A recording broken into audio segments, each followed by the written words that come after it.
Greetings, everybody, and welcome to Publicis Thoughts. Today we are going to be talking about apparently Jack Kirby's son is challenging Stan Lee's Disney Plus documentary narrative. Now, I guess there has been controversy over the years or decades and stuff like that.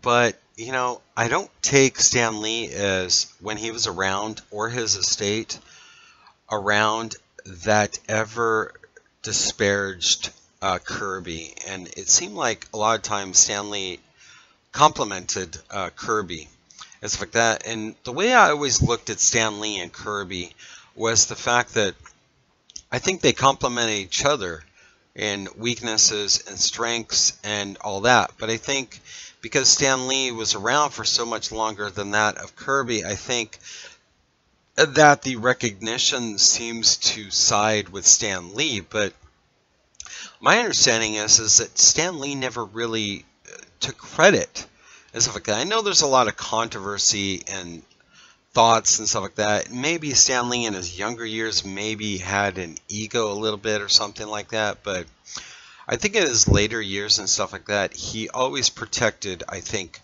Kirby and who he was and who he wasn't, and what he contributed and what he didn't, what he did, and stuff like that. I think that Stan Lee, you can't have a Stan Lee without Kirby, and Kirby can't have Kirby without having Stan Lee, and stuff like that. They both had their flaws and all that stuff. I think that Kirby was probably the better of the two in terms of what he cranked out. But I think some of his content is where Stan Lee came in and all that, where things were truly, it was two individuals. Not one person is ever going to be the best, you know what I'm saying?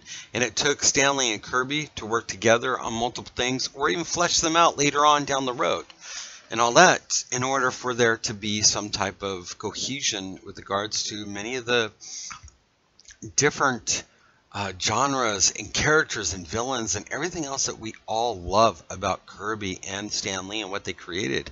I don't think one or the other are better, because the fact is you could not have one without the other and stuff like that. I think this feud or whatever, I think it's very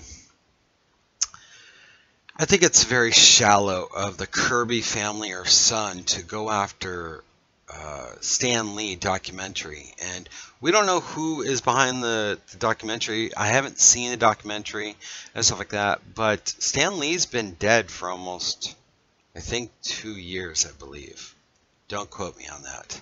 And it's a shame too, because I wish that Kirby made it as long as Stan Lee did and all that. But you also got to realize too, Stan Lee basically died broke too as well.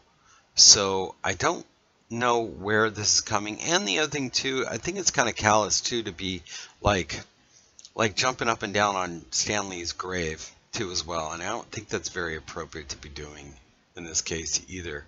And I think there's arguments to be made on both sides, no matter what it should be, to be honest. But I think, like I said, Kirby was nothing without Stan Lee, and Stan Lee was nothing without Kirby. And they're both legends onto their own, no matter what, you know what I'm saying? So I think it's just past time to put that literary chapter of art and history behind us and stuff. Celebrate the two for who and what they were and what they gave us and all that stuff, and that's what they would want and stuff like that. They would like future artists to be inspired by what they did, not by somebody who's trying to rewrite or make or create a situation that does not exist. So I think that it's just petty bullshit, to be honest. But let me know what you think down below. Are you a Kirby fan, Stan Lee fan? What are your thoughts on the two? Do you think that there's any relevance to this feud or what? Let me know down below. Take care, everybody. Peace out.